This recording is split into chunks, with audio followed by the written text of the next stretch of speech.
And good morning, good afternoon, world, wherever you are in the world. It is Monday, the 1st of July. It's about 20 past 12 San Francisco time. It's about 8:30, 20 past 8 in the UK in the evening.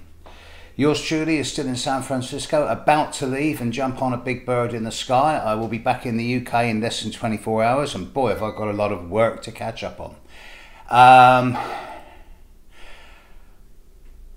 I'll be back just in time for my birthday and just in time to catch the USA versus England in the Women's World Cup football semi-finals. Now, you never hear me talk about sport, but I've been really caught up by the Women's World Cup, and I'm glad I'm going to be in the UK and not in America for the USA-England match. As you can see, it's pretty obvious who I'm supporting. Anyway, enough of the sport. I flew out to San Francisco without even, well, I did kind of realise it, but not really take much notice of it, with Mercury and Mars together on the south node opposite Saturn and Pluto on the north node. As I fly back today, the moon is at the very end of very end of Gemini. It's not void yet, it will be shortly, but not before I take off, I hope. And Saturn is exactly conjunct the north node in the sky. So it seems that my stay out here has been this. I mean, I don't believe in words like fate and destiny. I'm much more of a free will and self-determination type of bloke. But whilst I've been out here, wow.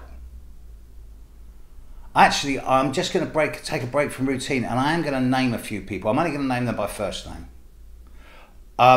There's a couple of people who have put me up, and they're existing clients, but they put me up, and they've been so supportive. So a big thank you, Neville and Harbinder. You know who you are. Also, I particularly want to thank Meredith and Kay, because you gave me a kind of support that you don't even realise you did while I was out here. So thank you, both before and during. And I particularly want to thank the staff at Browser's Bookshop in Pacific Heights in Fillmore Street in San Francisco. I want to thank Fred, who's been there forever, John, Charlie, Heidi, and particularly Jason and Katie. They run what is probably the best last independent bookshop in San Francisco. And by a kind of really weird synchronistic randomness, I ended up doing readings for a lot of people there. And I met a lot of people whom I've known for years, and in some cases decades, plural, but never met. I know what they look like, but I've never engaged with them in person. So to meet so many of those people in the flesh, so to speak, San Francisco has been so kind to me, but particularly the bookshop in Fillmore Street. Now, independent bookshops are a rarity these days, and it's struggling to stay alive. So if there's anybody out there in San Francisco who's got a moderate philanthropic streak, this bookshop needs a bit of help. Not a big amount, but it needs a little bit of help. So if you're feeling generous, pop into Browser Bookshops and tell them that Steve Judd sent you. And yeah, see if you can help. They deserve it. They're good people. And they help me big time. They ended up giving me a really good book of English fairy tales to take home, so I'll probably be quoting from that in the next few days. Meantime, looking at the world, we're just a few hours away from an eclipse of the sun. The total eclipse of the sun, it starts over the South Pacific, it becomes exact off the coast of South America, and then it will pass over central Chile and central Argentina before petering out as it emerges into the Atlantic Ocean. Only the people in the southern hemisphere around central South America will really see it to its fullness, and not many people will see it in any other degree. It's not a particularly strong eclipse in terms of length or strength, but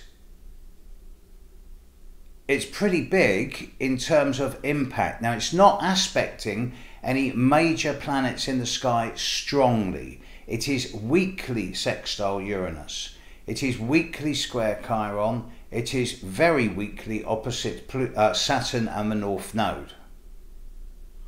The eclipse itself is only going to be about 4 minutes. If the eclipse was conjunct or opposite the North Node strongly, it would be a lot longer.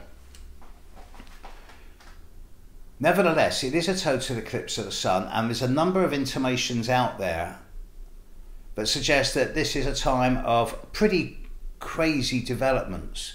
Now, just two completely different scenarios. For those of you in the know who follow the esoteric and the semi-surreal things that happen in this world, as I do, you will know that in the last few weeks there's been a lot of crop circle activity in France. More crop circles in France in the last 3 weeks than in the last 15 years put together, and many of them are very symbolic of representing to tomorrow's eclipse of the sun. Also, Hong Kong is kicking off.